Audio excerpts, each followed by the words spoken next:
देखिए 16 नंबर प्रश्न 16 नंबर में है कि कमलेश का तलपट 31 मार्च 2007 को निम्नलिखित रूप से है। उसका जो है तलपट में बहुत सारा आइटम है, एक लाइन से आप लोग अपने अपने बुक में देख सकते हैं, ठीक है। उसके बाद क्लोजिंग स्टॉक एडजस्टमेंट में है, दो जगह काम करना है, जानते हैं, ट्रेडिंग सीआर और बैलेंस शीट में। दूसरा नंबर एडजस्टमेंट है कि 1/10/2006 को 45,000 का मशीनरी क्रय की, जिसे परचेज के अंतर्गत दिखाया गया, तो गलत किया गया ना। प्लांट एंड मशीनरी जो है वो फिक्स एसेट्स है, हम फिक्स एसेट्स खरीदे हैं तो एसेट्स में होना चाहिए, वो परचेज में क्यों गया, गलत गया है। उसको परचेज में से घटाएंगे और फिर क्या करेंगे, प्लांट एंड मशीनरी में जोड़ लेंगे। उसके बाद और है कि मशीनरी पर भाड़ा 5,000 है, जिसे क्रय के भाड़े में सम्मिलित कर लिया गया है, तो ये भी तो गलत है कि मशीन पर अगर हम मशीन को खरीदने में खर्च करते हैं, भाड़ा करते हैं, तो वो भाड़ा जो है वो मशीन में जुटना चाहिए, ना कि अलग भाड़े में। आया बात समझ में? तो ये भी मिस्टेक किया गया है, तो इसको भी ठीक करना है। फिर है आपको बिक्री पर 2% कमीशन दे है, तो बिक्री पर 2% कमीशन दे है, तो देखेंगे कि हम इसमें बिक्री पर कमीशन कितना दिए हैं और हमारा बिक्री कितना होना चाहिए, ये भी देखेंगे। फिर उसके बाद है कि विनियोग के बिक्री पर लाभ 10%, लेकिन पूरी राशि बिक्री की धनराशि मान ली गई। अब ये भी गलत है कि हमने जो इन्वेस्टमेंट बेचा वो इन्वेस्टमेंट हमारा फिक्स एसेट्स है, और फिक्स एसेट्स को जब हम बेचते हैं तो वो हमारा जो व्यवसाय का जो बिक्री है, संचालन से जो बिक्री है, वो बिक्री में शामिल नहीं होना चाहिए। ये पूंजीगत प्रकृति का आमदनी हुआ एक तरह से, तो ये उस सेल्स में शामिल नहीं होना चाहिए, तो वो भी गलती किया गया है, उसको भी ठीक करना है।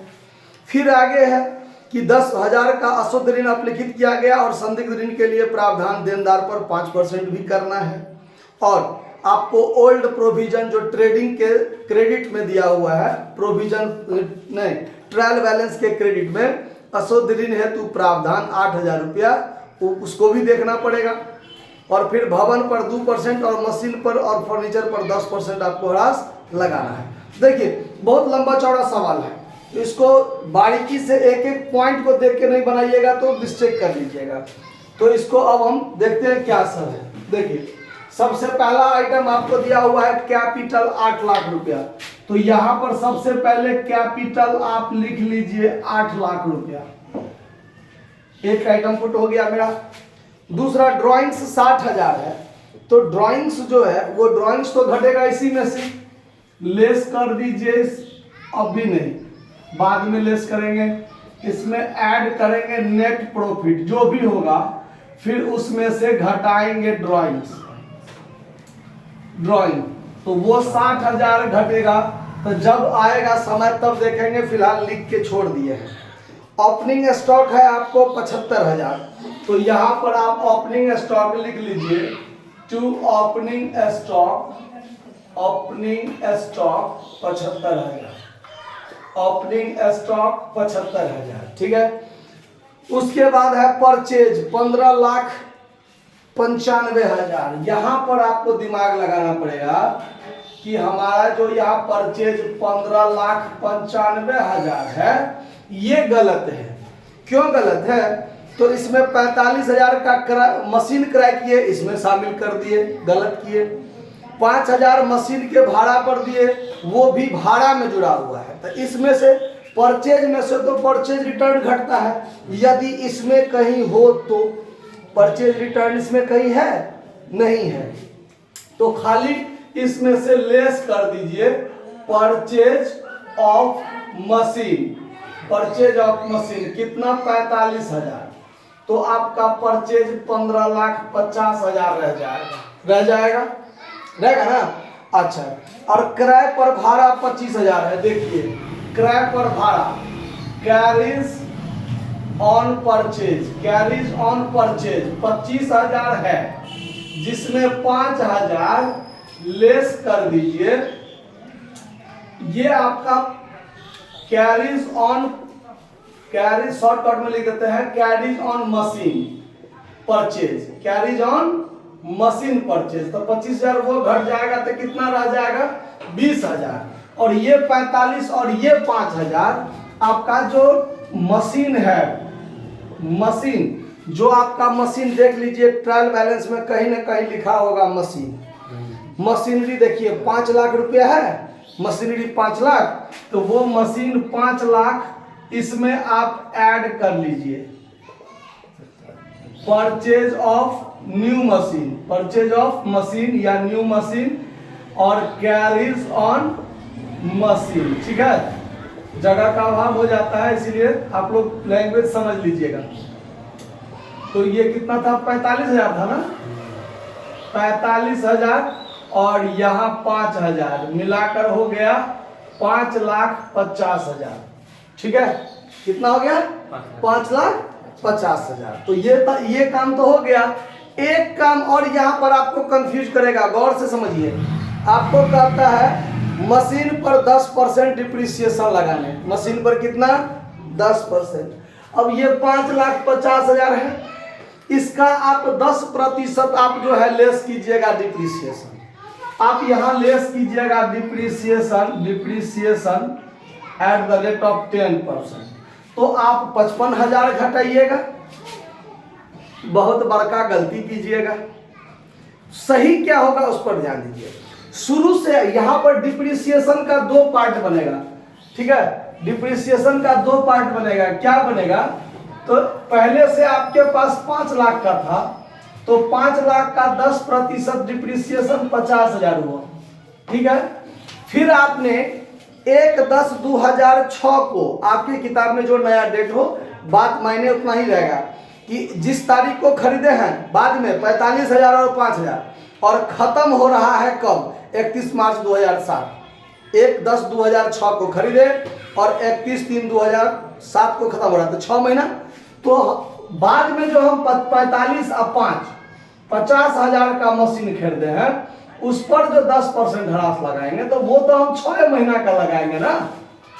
तो 5,000 पूरे साल का, तो 6 महीना का 2,500। तो यहाँ पर डिप्रिसिएशन 2,500, तो आपका डिप्रिसिएशन कितना होगा 52,500।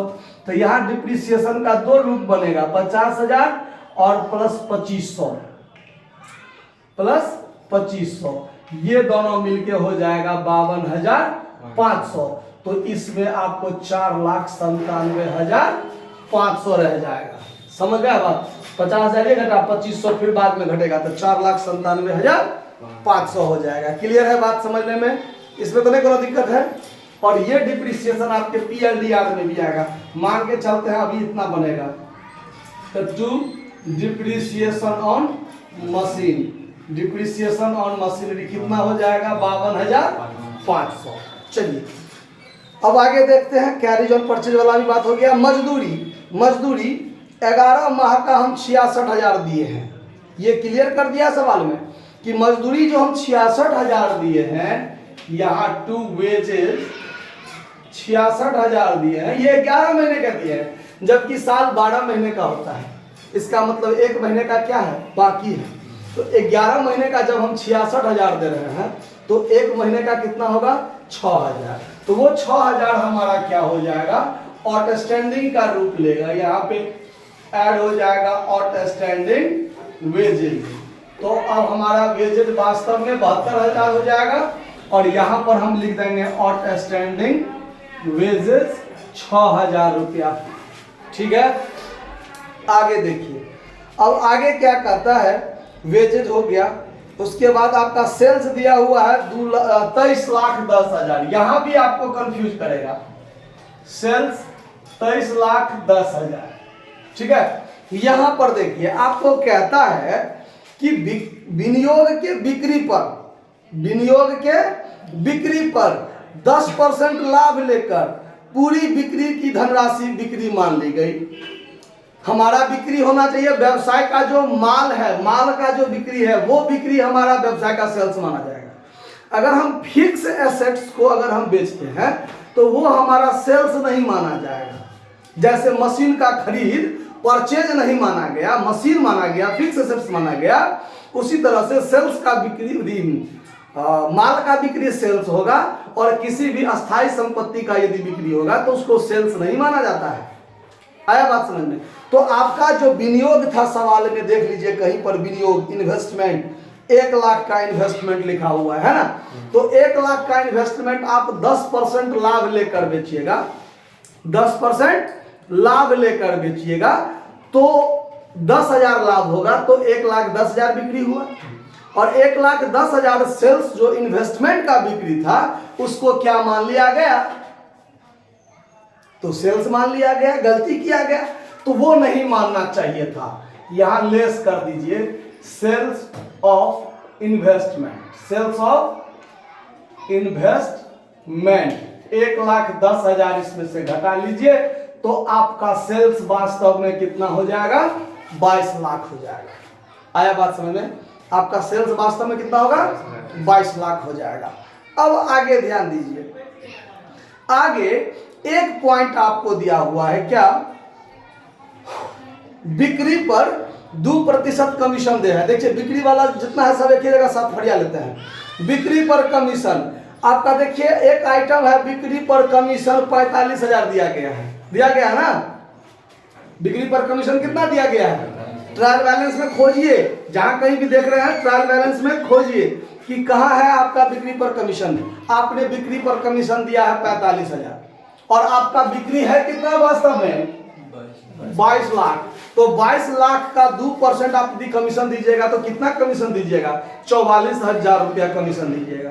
और आपने कमीशन दे कितना दिया है? 45,000। तो कमीशन ऑन सेल्स यहां होता है PNDR में, बिक्री व्यय है, तो यहां हो जाएगा कमीशन ऑन सेल।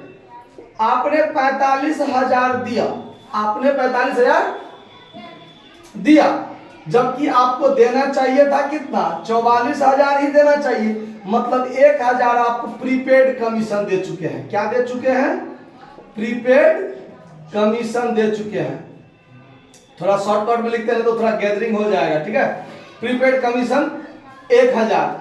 तो अब ये जो आप प्रीपेड खर्च करते हैं कोई भी, वो आपका क्या कहलाता है? संपत्ति कहलाता है। तो आप यहां लिख दीजिएगा क्या? एसेट्स में prepaid commission on sale, on sales 1,000 रुपया यहां लिख दीजिएगा। ये काम भी फरिया गया आपका। एडजस्टमेंट नंबर 3 और एडजस्टमेंट नंबर 4 फिनिश। कोई दिक्कत? उसके बाद चलिए, उसके बाद क्या है? सेल्स हो गया। सैलरीज, सैलरी है 1,40,000 और इसमें सैलरी से संबंधित कहीं कोई एडजस्टमेंट नहीं है, तो आप सीधे यहां लिख दीजिए सैलरी, सैलरीज 1,40,000। ठीक है। सैलरी के बाद अब आगे बढ़ते हैं।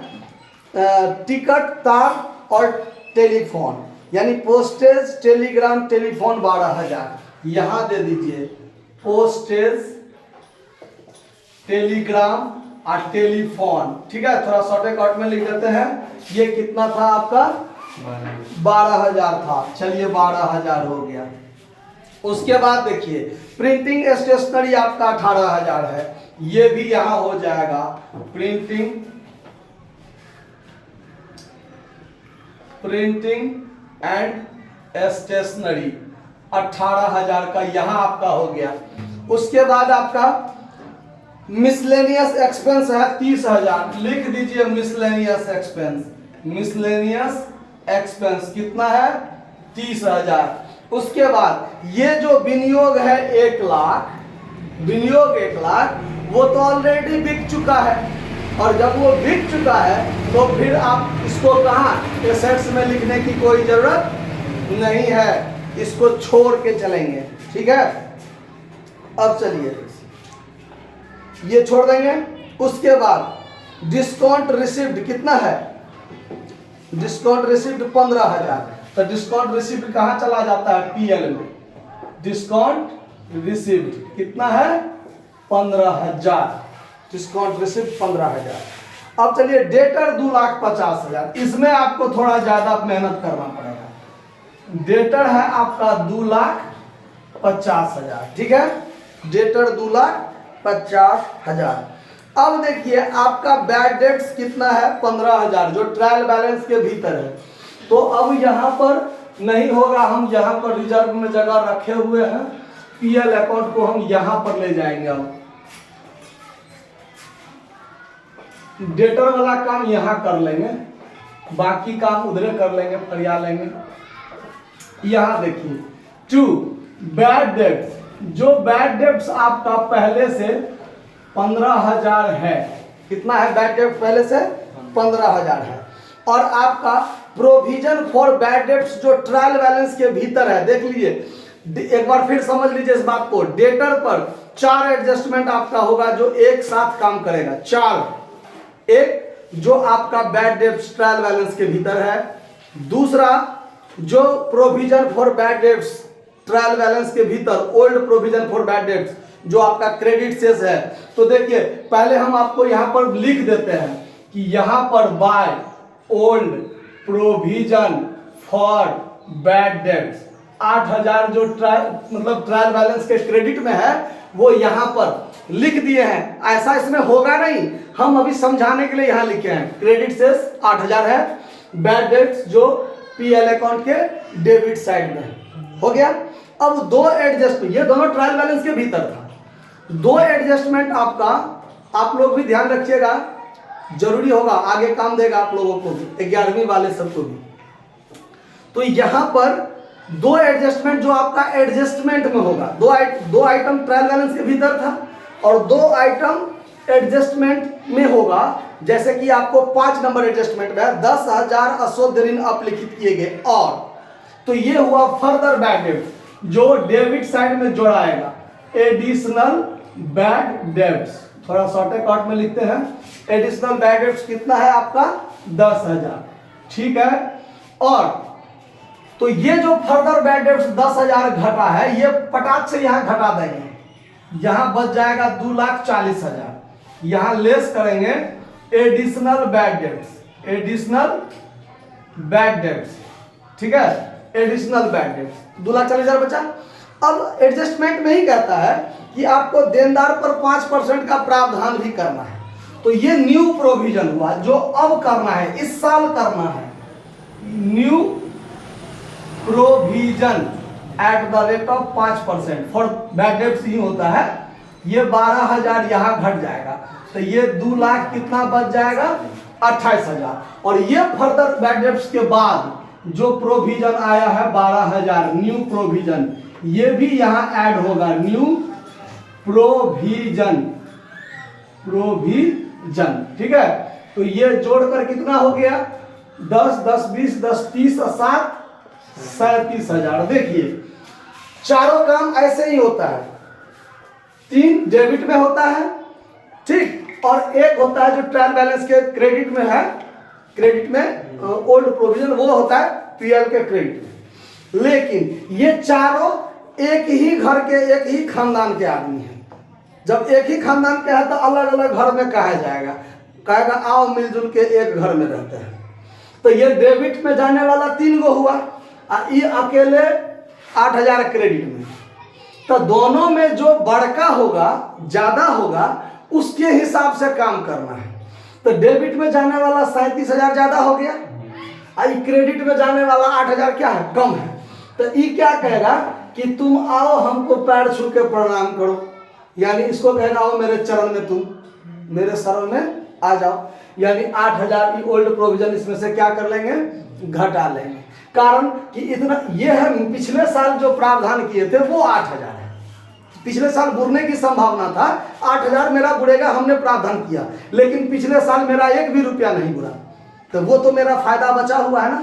और जब हम इस साल आए तो इस साल हमारा 15,000 बुरा, 10,000 बुरा और 12,000 हम प्रावधान भी करना चाहते हैं, तो हम 37,000 मेरा बुरने का संभावना हो गया ना। और पिछले साल हम 8,000 प्रावधान किए थे, तो 37,000 में से 8,000 हम क्या करेंगे? पिछले साल से मैनेज कर लेंगे।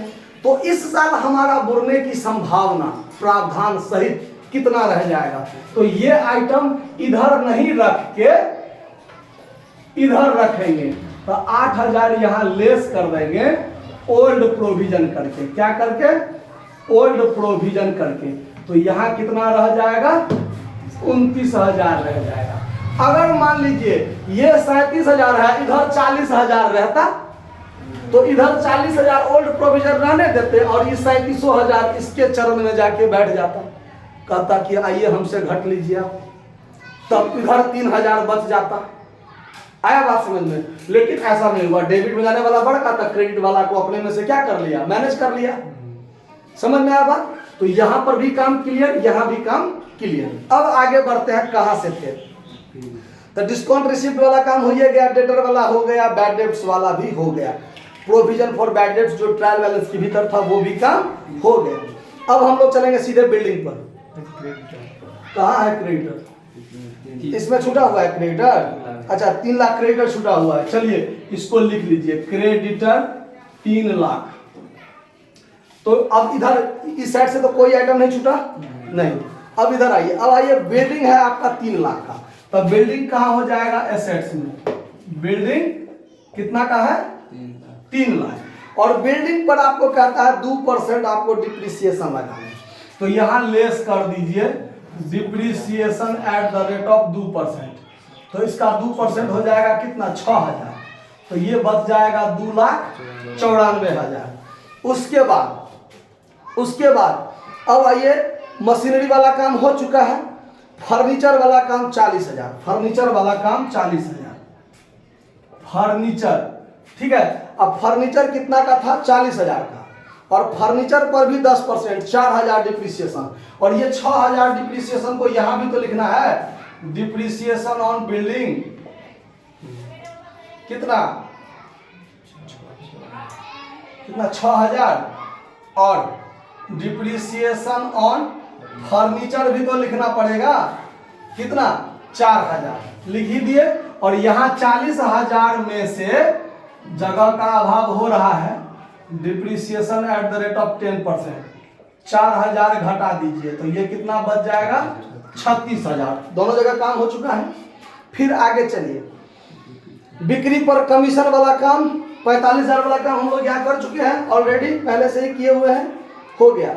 विनियोग पर ब्याज, विनियोग पर ब्याज 12,000, ये मेरा आमदनी है क्रेडिट साइड में, बाय इंटरेस्ट ऑन इन्वेस्टमेंट कितना, 12,000।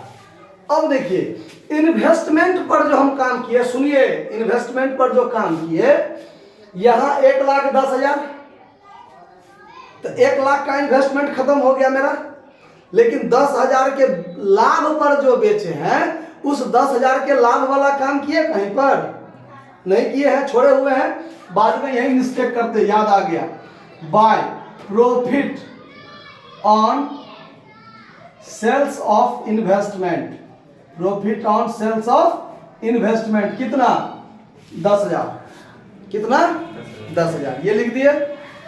उसके बाद चलिए, बीमा 31/7/2007 तक दे दिए हुए हैं 24,000। देखिए, तो तीसरा महीना तक देना चाहिए था, हैं, 4 महीना एक्स्ट्रा दिए हुए हैं, 4 महीना एक्स्ट्रा दिए हुए हैं।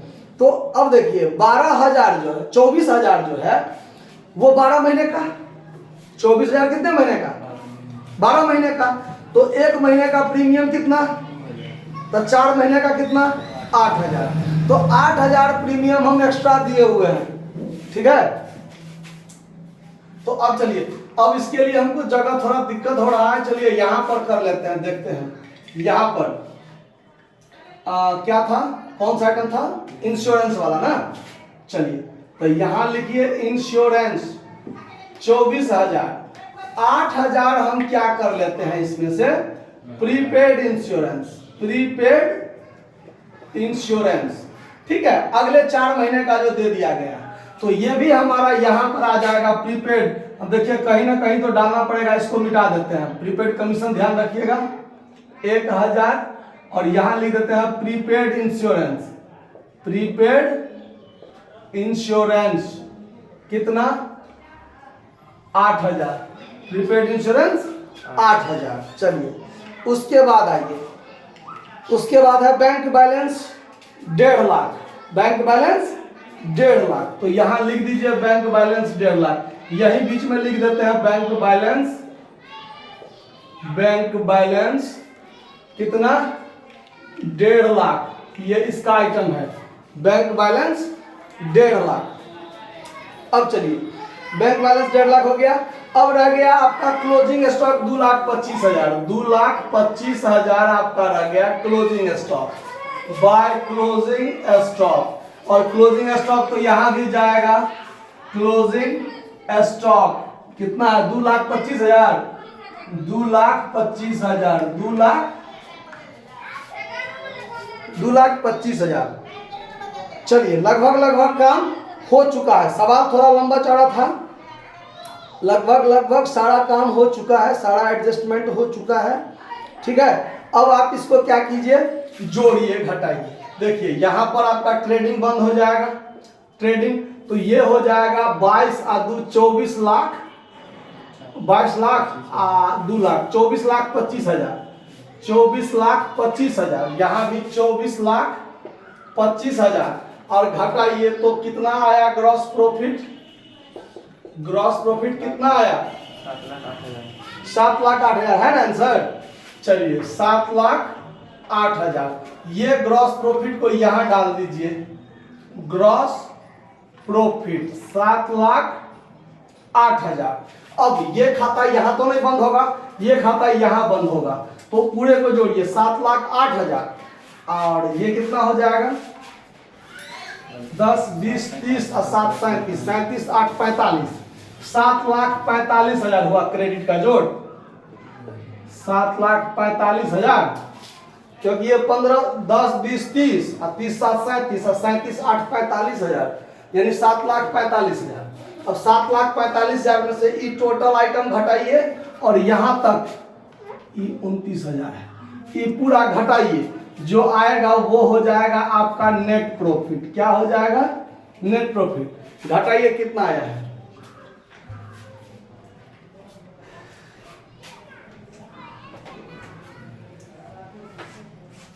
घटाइए।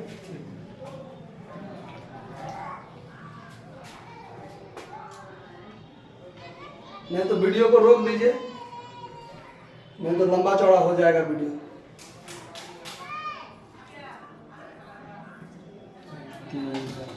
3,93,500 आ गया। कितना आया? 3,93,500 घटा के कितना आया? 3,93,500। 3,93,500 ये आपका क्या हो गया? Net profit. अब ये नेट प्रॉफिट आप यहाँ जोड़ दीजिएगा 3,93,500। 3,93,500 तो ये हो जाएगा 11,93,500 और 60,000 घट जाएगा तो 11,33,500 और जब इसमें जोड़ दीजिएगा तो 11 और 3 14, 14,39,500। 14,39,500 है। 14,39,500। देखिए आंसर में आपको 14,39,000 इसमें दिया हुआ पुराना बुक में। नया वाला बुक में है 39,000 है। तो हो सकता है सवाल में जी, सवाल में तो कहीं मिस्टेक नहीं किए हैं हम लोग। ठीक है, शायद हमको थोड़ा बहुत याद है, इसका आंसर ही मिस्टेक है कहीं ना कहीं। ठीक है, तो 14,39,500 आया है ना।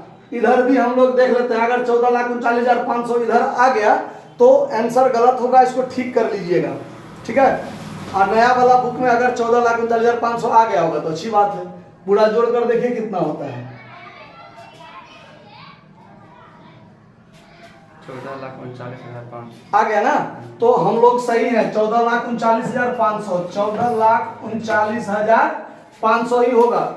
पुराना वाला बुक में 14,39,000 आंसर दिया हुआ, उसको ठीक करके 14,39,500 कर दीजिए। ठीक है, तो इसको समझने में कहीं कोई दिक्कत नहीं ना हुआ? नहीं हुआ तो ठीक है, इसको नोट कर लीजिए। धन्यवाद।